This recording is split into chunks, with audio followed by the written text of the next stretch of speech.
So let us consider a few problems related to the topics that we have discussed so far, and then we will move forward. So the first problem that I am taking is of a rolling wheel connected to an axle with one end which is fixed.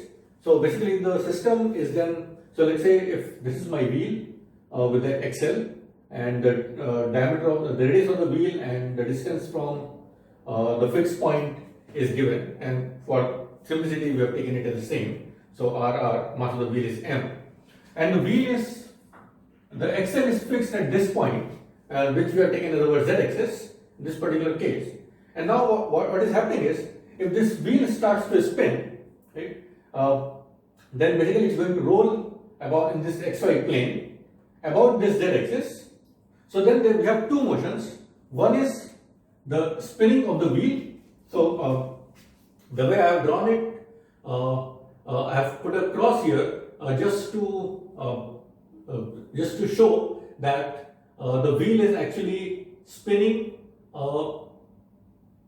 towards the negative x direction in this coordinate plane, right? So the sense of rotation is this for the wheel about this center of mass or about the center point of the wheel, right?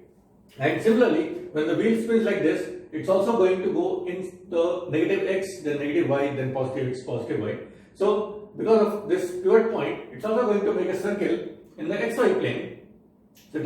So it will spin about this point along the y coordinate, and it will also revolve about the z axis, right? And the sense of revolution is like this. So, and where the angular speed is then given as let's say capital omega, right? And now what we can do is we can so since there are two rotation motion involved, this will have two angular velocities.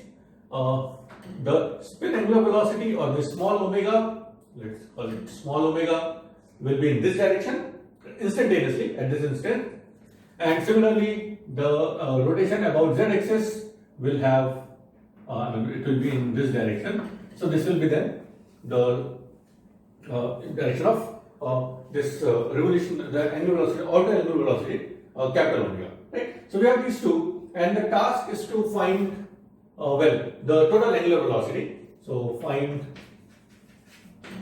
omega total.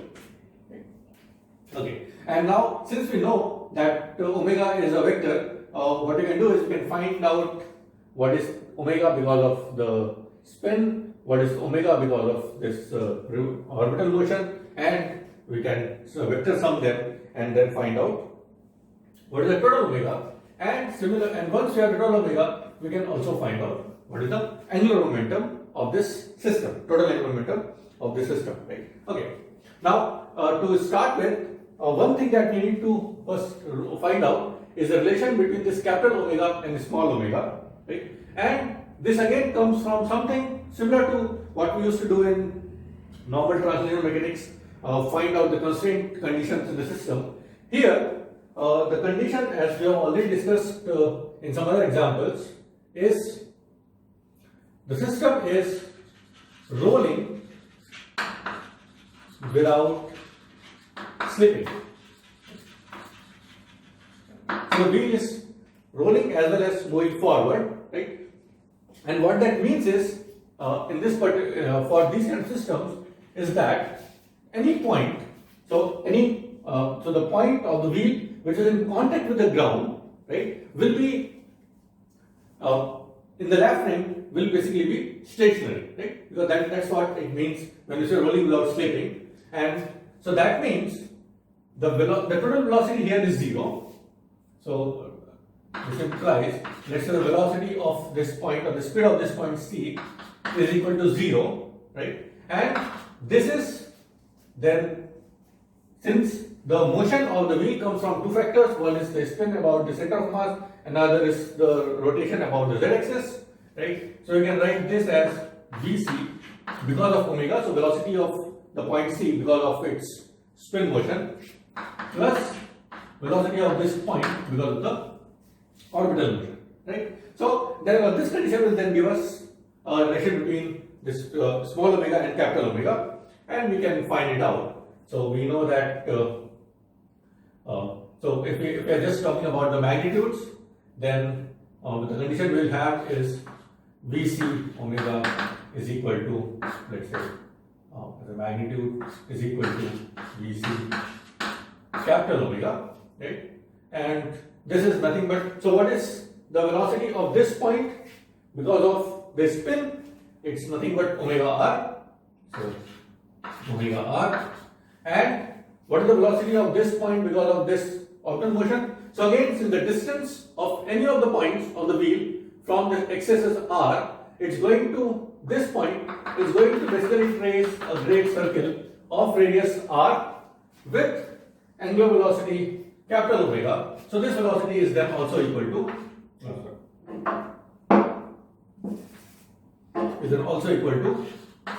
omega r, and this implies that the two angular speeds have to be same, because the length of the axle is same as the radius of the wheel. Right? Okay, so then this is our condition for the relation between these two angular velocities.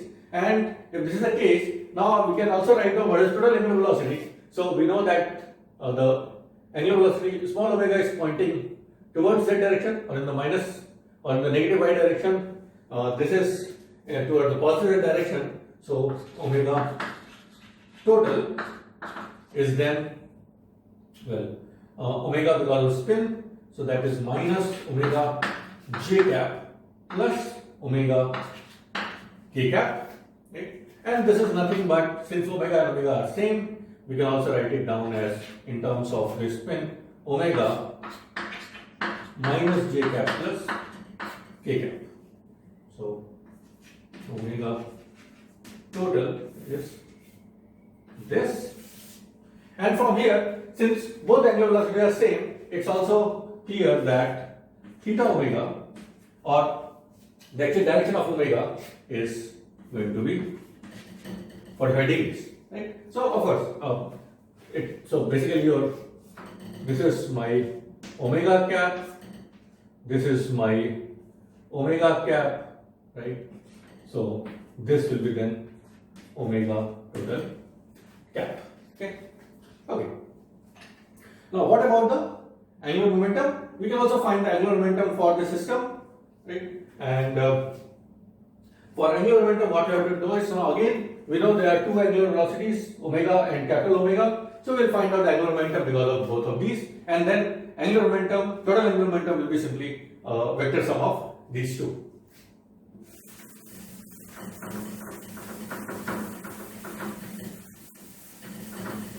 So let's do that. So first of all, L omega is, and direction, we know direction will be in the direction of omega itself. So let's say L omega is then going to be equal to I'll write it at ICM omega, right? Your standard expression for between L and omega, right? And then in this case ICM, I am taking about this axis. So about an axis passing through the center of mass perpendicular to the plane of the wheel, right? So the angular momentum because of this can be found out if we take the moment of inertia about this axis, which for the disk, we can take another disk, so which for the disk we know it's simply mr square omega, and will be in minus j cap direction. Similarly, L because of omega is again in k cap direction, and now this is about, so now the moment of inertia has to be about the z axis and this omega and then k cap, right? And now what is this Iz? Now Iz is about this axis, so that means I need to first find out Id, so the moment of inertia of the disk about one of its diameter, which is parallel to the z axis, and then using the parallel axis theorem we can write down this Iz. So I'll write down Iz as Id plus mr square and then omega k cap, and of course you can either get it from the literature or you can solve for it. Id is going to be half mr square plus mr square and instead of capital omega, now I'll put small omega because I know that both of them have the same magnitude. So this and this basically then is equal to 3 half mr square omega k cap, and therefore my total angular momentum L is, which is sum of these two. So I can take out mr square omega common, and this will be then j cap plus 3 half k cap, right? And again, so this is the total angular momentum. Again, the total angular momentum is, well, L because of omega in this direction, L because of omega, capital omega in this direction. However, the magnitude is not same because, I mean, in the both directions, because the moment of inertia are not same for the wheel about the center of mass and about the z-axis, right? And therefore, the angle that the angular momentum, total angular momentum makes with the coordinate axis is not going to be then 45 degree as we saw in case of the angular velocity, but tan theta L in this case is going to be 3 half. I am taking just the magnitude. I am not worried about in which way it's oriented. So 3 half, right? So it's making some different angle, and basically what we see from there is that so there is also a case of a system where the total angular velocity, let's say omega total, is not in the same direction, or the total angular momentum rather is not in the same direction as this. The L will be then pointing in some other direction. So let's write down L. Right. So omega L are not in the same direction, and of course we can find out using the vector nature of angular velocity, we can solve for these. Okay. The next problem is again similar to this, right? However, and again we are going to use this vector nature of angular velocity just to show how useful it is.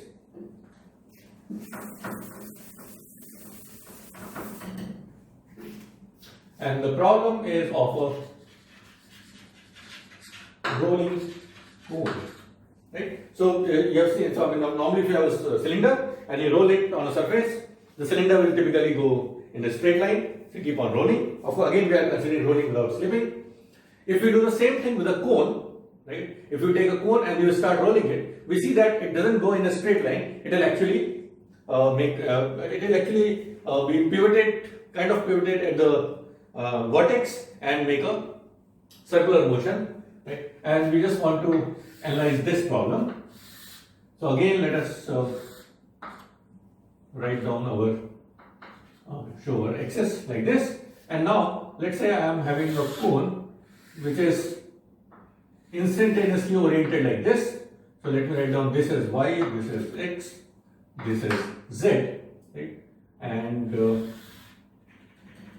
this is the center of the base, let's call it P, contact point is C, this is my origin, and the cone has half angle of theta. Okay? So this is my cone, and now the way it's rotating is, well, let us say it's rotating or it's rolling coming out of the plane of the board, right? So basically here, right? And now I'll just put a dot here just to show that this is coming out of the plane. So the sense of angular velocity for this cone is this way. So that means it will have an angular velocity omega, let's say spin, going in this direction, right?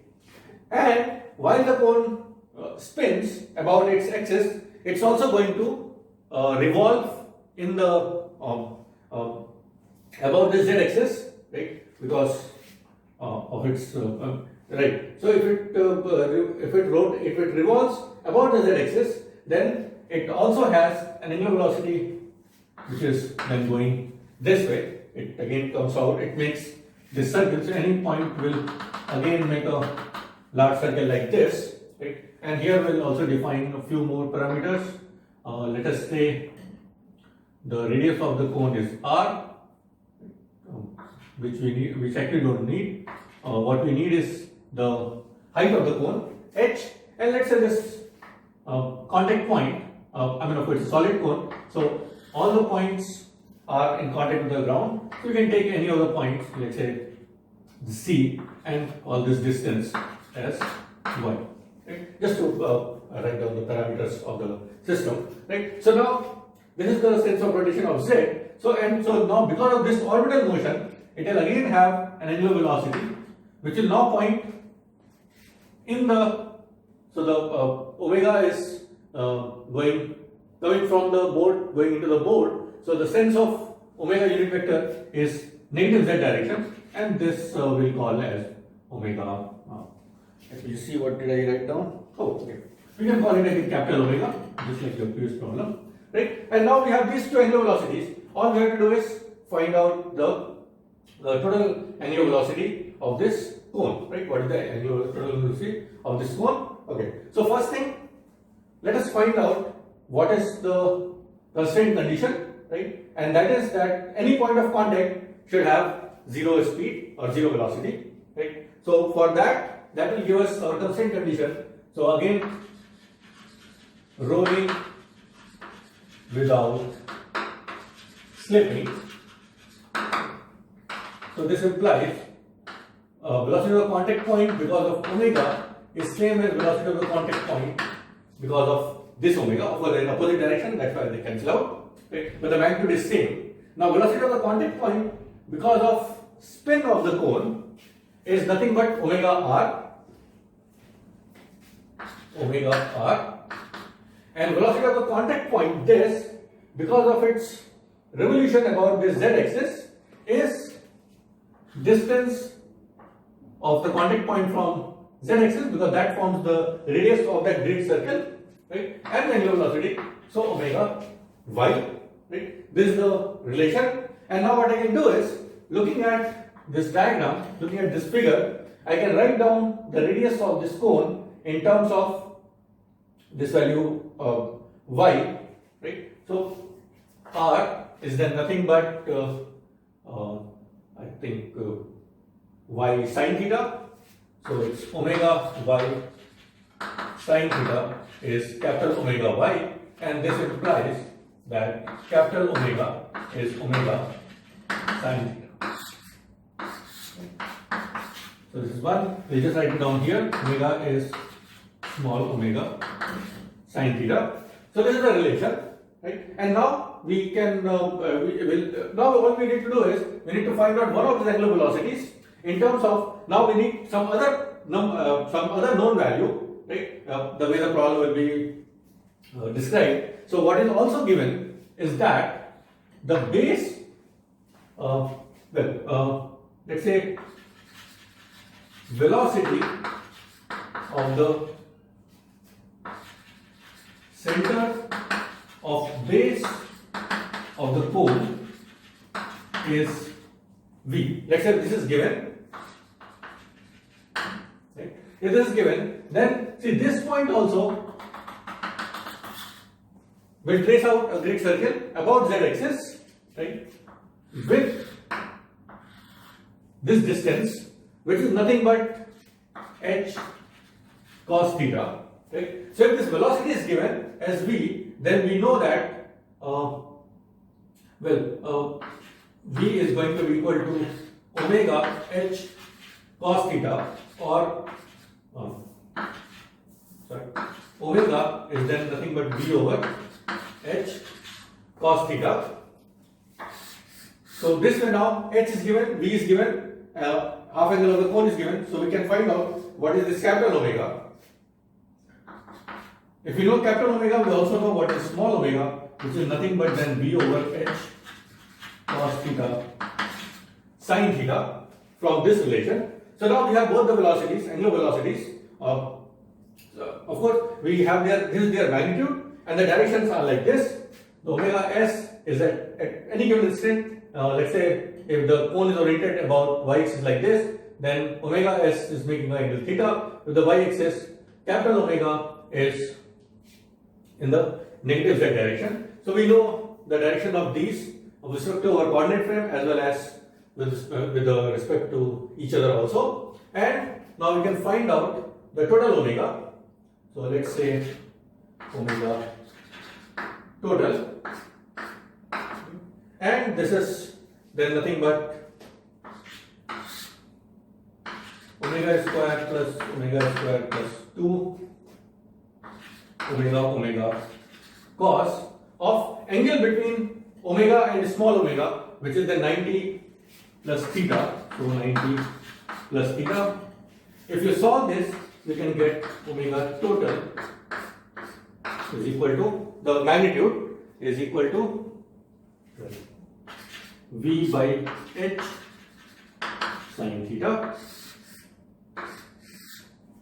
So this is the total angular momentum of this cone, which is rolling without slipping on a flat surface, right?